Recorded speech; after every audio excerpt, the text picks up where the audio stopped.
Syrian orthodox സഭ അംഗീകരിച്ചിട്ടുള്ളതും വിശുദ്ധ കുർബാനയിൽ ഓർക്കുന്നതുമായ ക്രിസ്തുമതത്തിൻ്റെ ആദ്യത്തെ 3 പൊതു സുന്നഹദോസുകൾ സമ്മേളിച്ചത് തുർക്കിയിലെ നിഖ്യ, കുസ്തന്തീനോപ്പൊലിസ്, എഫേസൂസ് എന്നീ നഗരങ്ങളിലാണ്. മൂന്നാമത്തെ സുന്നഹദോസ് സമ്മേളിച്ച ദൈവമാതൃനാമത്തിലുള്ള പള്ളിയുടെ ചരിത്ര അവശിഷ്ടങ്ങളാണ് ഈ ചിത്രങ്ങളിൽ കാണുന്നത്. ലോകത്തിൽ തന്നെ കൗൺസിൽ പള്ളി എന്നറിയപ്പെടുന്ന ഏക പള്ളിയാണിത്. പരിശുദ്ധ മറിയാമിൻ്റെ നാമത്തിൽ ആദ്യമായി സ്ഥാപിക്കപ്പെട്ട പള്ളിയും ഇത് തന്നെയാണ്. അധിനിവേശങ്ങളുടെയും പ്രകൃതിക്ഷോഭങ്ങളുടെയും ഫലമായി ഈ ദേവാലയം നിരവധി തവണ പുനർനിർമ്മിക്കുകയുണ്ടായി. ഇന്ന് ഇത് ഒരു പുരാവസ്തു സമുച്ചയം മാത്രമാണ്. ക്രിസ്തുവർഷം 200-ലാണ് ഈ പള്ളി സ്ഥാപിച്ചതെന്ന് കരുതപ്പെടുന്നു.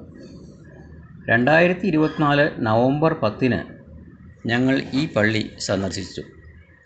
ഈസ്താംബുളിൽ നിന്നും 525 കിലോമീറ്റർ ദൂരമുണ്ട് മെഡിറ്ററേനിയൻ തീരത്തുള്ള തുർക്കിയിലെ അതിപുരാതന ഗ്രീക്ക് റോമൻ നഗരമായ എഫേസൂസിലേക്ക്.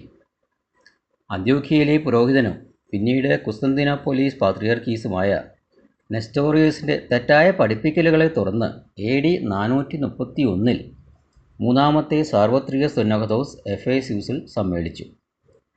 പരിശുദ്ധ മറിയം ദൈവമാതാവല്ല, യേശു മനുഷ്യനായാണ് ജനിച്ചത്, പിന്നീടാണ് ദൈവീകത ഉണ്ടായത് എന്നെല്ലാമായിരുന്നു നെസ്തോർ പഠിപ്പിച്ചിരുന്നത്.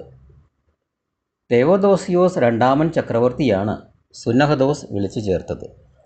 200-ൽ പരം പിതാക്കന്മാർ പങ്കെടുത്ത സമ്മേളനങ്ങളിൽ അധ്യക്ഷം വഹിച്ചത് അലക്സാന്ദ്രിയയിലെ പാത്രിയാർക്കീസ് വിശുദ്ധ കുറിലോസ് സെയിൻറ്റ് സിറിൽ ആയിരുന്നു. നെസ്തോറിയസിൻ്റെ ഉപദേശങ്ങളെ സുന്നഹദോസ് നിരാകരിക്കുകയും അദ്ദേഹത്തെ സഭയിൽ നിന്ന് പുറത്താക്കുകയും ചെയ്തു. പരിശുദ്ധ മറിയം ദൈവമാതാവാണെന്നുള്ള വിശ്വാസത്തെ ഉറപ്പിച്ച് പ്രഖ്യാപിച്ചു.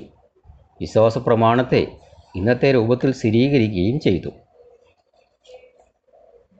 ദൈവമാതാവ് വിശുദ്ധ യോഹന്നാൻ ശ്ലീഹായോടൊത്ത് എഫേസൂസിൽ താമസിച്ചിരുന്ന ഭവനത്തെക്കുറിച്ചുള്ള റിപ്പോർട്ടാണ് അടുത്ത അധ്യായത്തിലെ പ്രതിപാദ്യം.